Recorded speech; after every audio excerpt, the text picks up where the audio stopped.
अभी आप सुन रहे हैं सृष्टि म्यूजिक शंकरपुर की शानदार प्रस्तुति।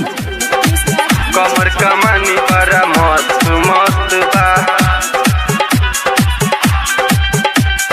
मस्त मस्त बा। कमर कमानी कमर कमानी बड़ा मस्त मस्त बा, चढ़ल जवानी बड़ा मस्त मस्त बा।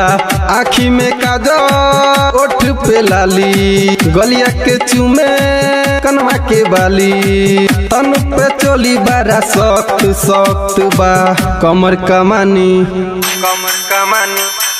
कमर कमानी बड़ा मस्त मस्त बा, चढ़ल जवानी बड़ा मस्त मस्त बा।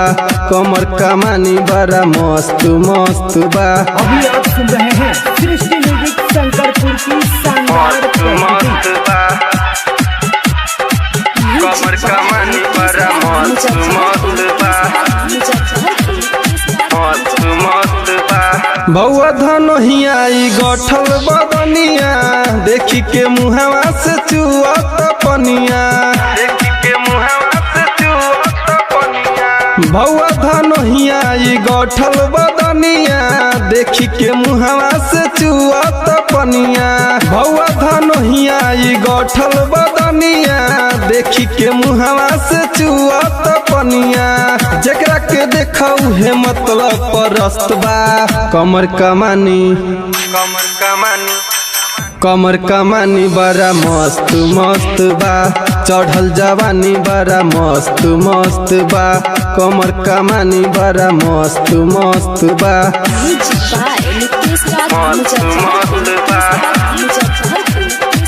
कमर कमानी बड़ा मस्त मस्त बा। अभी आप सुन रहे हैं सृष्टि म्यूजिक शंकरपुर की शानदार प्रस्तुति। राइटर कौशिला व संतोष परदेसी, प्रेमी प्रकाश मजा ले ली बेसी, प्रेमी प्रकाश मजा ले ली बेसी। राइटर कौशिला व संतोष परदेसी, प्रेमी प्रकाश मजा ले ली बेसी। राइटर कौशिला व संतोष परदेसी, प्रेमी प्रकाश मजा ले ली बेसी। सुजीत के देखो तो मतलब परस्त बा। कमर कमानी कमर कमानी बड़ा मस्त मस्त बा, चढ़ल जवानी बड़ा मस्त मस्त बा। कमर कमानी बड़ा मस्त मस्त बा। आँखी में काजल ओठ पे लाली, गलिया के चूमे कनवा के बाली, तन पे चोली बड़ा सख्त सख्त बा। कमर कमानी कमर कमानी बड़ा मस्त मस्त बा, चढ़ल जवानी बड़ा मस्त मस्त बा। कमर कमानी बड़ा मस्त मस्त बा। अभी आप सुन रहे हैं सृष्टि म्यूजिक शंकरपुर की शानदार प्रस्तुति।